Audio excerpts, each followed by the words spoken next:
বিসমিল্লাহির রহমানির রহিম। বিশ্ব আধ্যাত্মিক জ্ঞান সঞ্চার দরবার শরীফের প্রতিষ্ঠাতা আমার মুর্শিদ কেবলা গাউসুল আজম শামীম আলী চিশতির দরবার হইতে আমি শাহ আলম আপনাদের সকলকে জানাই আন্তরিক শুভেচ্ছা ও অভিনন্দন। আমার মুর্শিদ কেবলা গাউসুল আজম শামীম আলী চিশতির একটি গ্রন্থ হইতে কিছু আলোচনা নিয়ে আবারও আপনাদের সামনে হাজির হইলাম। আশা করি সকলে ভালো আছেন এবং সকলেই মনোযোগ সহকারী এবং ধৈর্য সহকারী শুরু থেকে শেষ পর্যন্ত আমার এই আলোচনাটি শুনুন। আমার মুর্শিদ কেবলা গাউসুল আজম শামীম আলী চিশতি যে গ্রন্থটি লিখেছেন সেই গ্রন্থটির নাম হইলেন শরীয়তের পেট থেকে হাকিকত ও মারফাতকে উদ্ধার। এই গ্রন্থ হইতে যে আলোচনাটি নিয়ে আপনাদের সামনে হাজির হইলাম সেই আলোচনাটি হইলেন দেহের মধ্যে আল্লাহ তাআলা কি রাখিলেন, এই নিয়ে কিছু তত্ত্ব আলোচনা করিব। শুরুতেই বিশ্বের সকল স্তরের লোকদের উদ্দেশ্য করে বলছি, আমার লক্ষ্য আমার মুর্শিদ কেবলা গাউসুল আজম শামীম আলী চিশতির লেখা গ্রন্থের বিষয়বস্তু আপনাদের সামনে উপস্থাপনা করা, যাতে আপনারা সকলেই হাকিকত জানতে পারেন, বুঝতে পারেন এবং হাকিকতের জ্ঞান নিতে পারেন।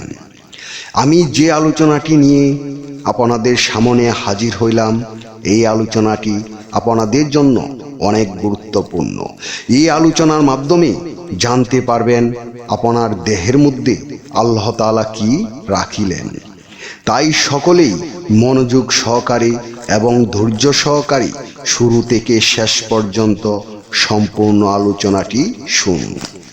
সারা বিশ্বে ব্রহ্মাণ্ডে যাহা কিছু রাখা আছে ইঙ্গিত স্বরূপ বাস্তব অবাস্তব মানব দেহের মধ্যে তাহা রাখা আছে।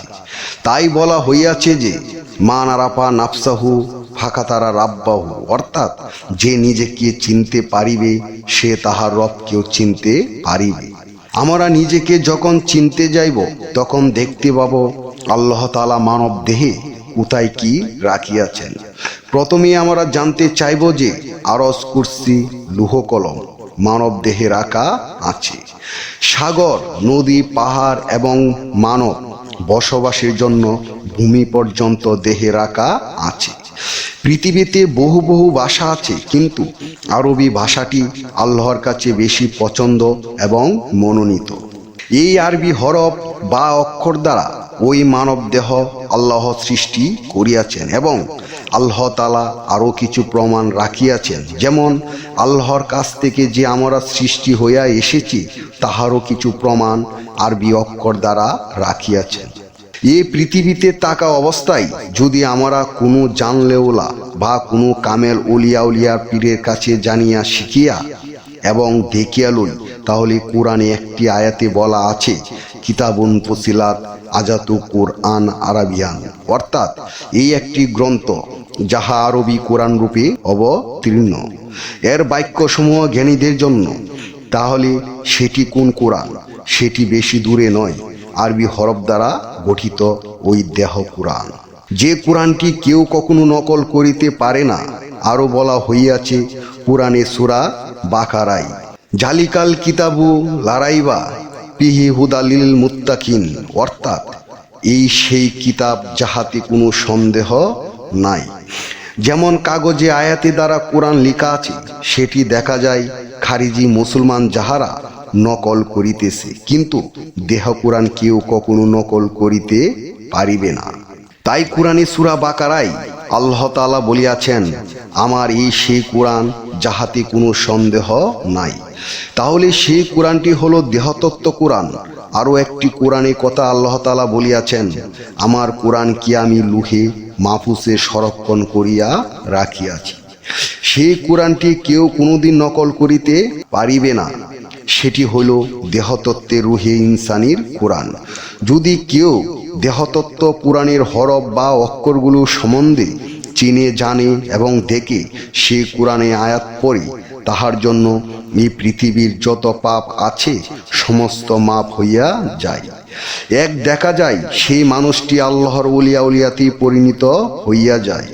দেহের মধ্যে ফেরেশতাদের পরিচয়গুলো পাওয়া যায়, কোন ফেরেশতা কোন কাজে নিয়োজিত আছে।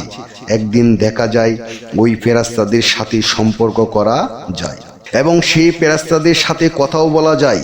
আর দেহের মধ্যে আল্লাহ তাআলার পরিচয় এবং আমি যে কে তাহারও পরিচয় আরবি অক্ষরে পাওয়া যায়। আল্লাহ তাআলা আমাদের সবাইকে জানার মতো জ্ঞান দান করুন। আমি যে আলোচনাটি আপনাদের সামনে করেছি, এই আলোচনাটি আপনাদের কাছে কতটুকু ভালো লেগেছে। যদি ভালো লেগে থাকে তাহলে আমাদের এই চ্যানেলটি সাবস্ক্রাইব করে দিবেন। সামনে ভালো ভালো আলোচনাগুলো পেয়ে যাবেন এবং আপনারা সামনে কী ধরনের আলোচনা চান আমাদেরকে কমেন্টে জানাবেন। আমরা চেষ্টা করিব আপনাদের পছন্দ মতো আলোচনা নিয়ে আসতে। আমার এই আলোচনাটি করতে যাইয়া কথা বা ছন্দে যদি কোনো ভুল হইয়া থাকে, সকলেই আমাকে ক্ষমা ও সুন্দর দৃষ্টিতে দেখবেন।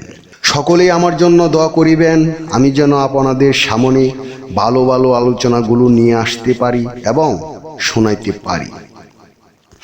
সর্বশেষে সকলের চরণে হাত রেখে একটি কথা বলতে চাই, আল্লাহ গোপনেরও গোপন।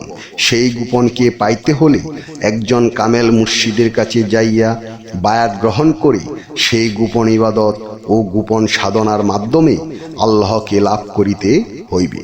সকলে ভালো থাকবেন, সুস্থ থাকবেন। আল্লাহ হাফেজ।